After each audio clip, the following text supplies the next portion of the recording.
Jail में आजम खान से मुलाकात के बाद शिवपाल यादव ने आजम को गृह मंत्री बनाए जाने का ऐलान किया, जिसके बाद सियासी गलियारों में चर्चा तेज हो गई है। मुस्लिम वोट जुटाने के लिए इसे बड़ा दांव माना जा रहा है। एक रिपोर्ट देख लेते हैं। आजम खान को वो मुख्यमंत्री बनाए, काहे को ये कह रहे हैं? अगर हिम्मत है तो मुख्यमंत्री बनाए। न्यायपालिकाओं ने उनको सजा दी है, उसको कैसे माफ करेंगे? इनका यह चरित्र है, यह जनता देख भी रही है। लेकिन अभी तो इनकी सरकार बनने वाली नहीं है, लेकिन मुस्लिम वोट बैंक जुटाने के लिए मुस्लिम तुष्टीकरण की राजनीति कर रहे हैं, गुंडागर्दी को बढ़ावा देने का संदेश दे रहे हैं।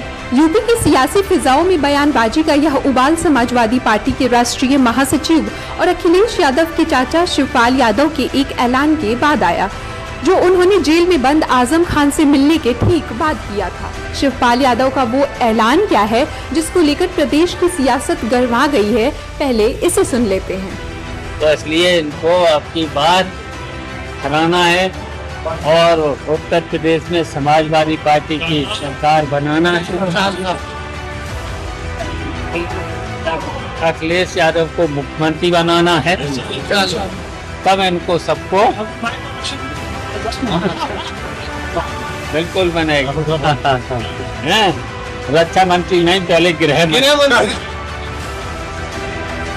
यूपी चुनावी साल में प्रवेश कर चुका है। ऐसे में राजनेताओं के हर एक बयान के अपने अपने मायने तलाशे जाते हैं और आजम खान की सपा सरकार में क्या कद था वो किसी से नहीं छुपा है। ऐसे में कई मुकदमों में जेल काट रहे एक व्यक्ति को गृह मंत्री जैसे संवैधानिक पद देने की बात कहना किसी भी पार्टी को शोभा नहीं देता है। लिहाजा बीजेपी ने मोर्चा संभाला और शिवपाल यादव और सपा को कटघरे में खड़ा कर दिया। आजम खान को वो मुख्यमंत्री बनाए, काहे को ये कह रहे हैं? अगर हिम्मत है तो मुख्यमंत्री बनाए और ये मुंगेरी लाल के हसीन सपने ना देखें, इनका चेहरा भी बेनकाब होगा जल्द ही। श्री शिवपाल सिंह यादव जी अपने भतीजे श्री अखिलेश यादव जी के निर्देश पर संभल जाते हैं और वहाँ कहते हैं हम दंगाइयों के मुकदमे वापस लेंगे। जैसे इन लोगों ने पहले देश के दुश्मन आतंकियों के मुकदमे वापस लिए।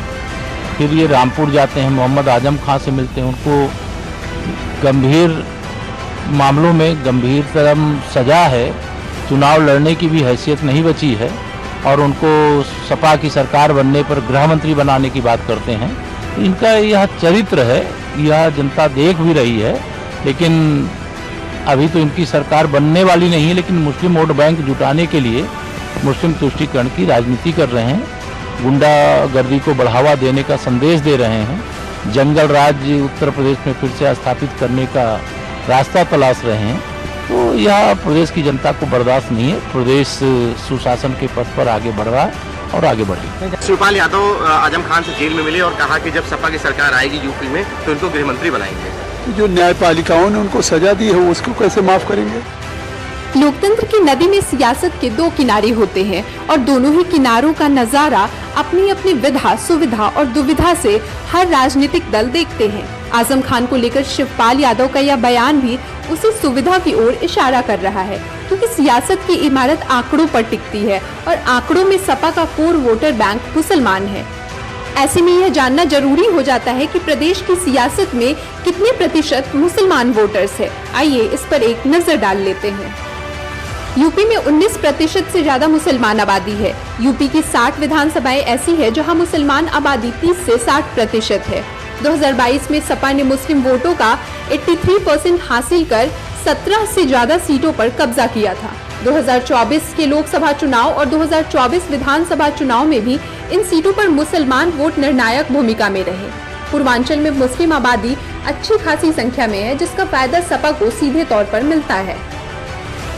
प्रदेश की सियासत में मुसलमान वोटों के ये आंकड़े इस बात का तस्दीक कर रहे हैं कि शिवपाल यादव का यह बयान मुसलमान वोट बैंक को साधने के इरादे से ही किया गया है। मगर शिवपाल यादव के बयान पर बीजेपी ने पलटवार करते हुए आजम खान की जो आपराधिक कुंडली सामने रखी है, उससे निपटना सपा के लिए आसान नहीं होगा।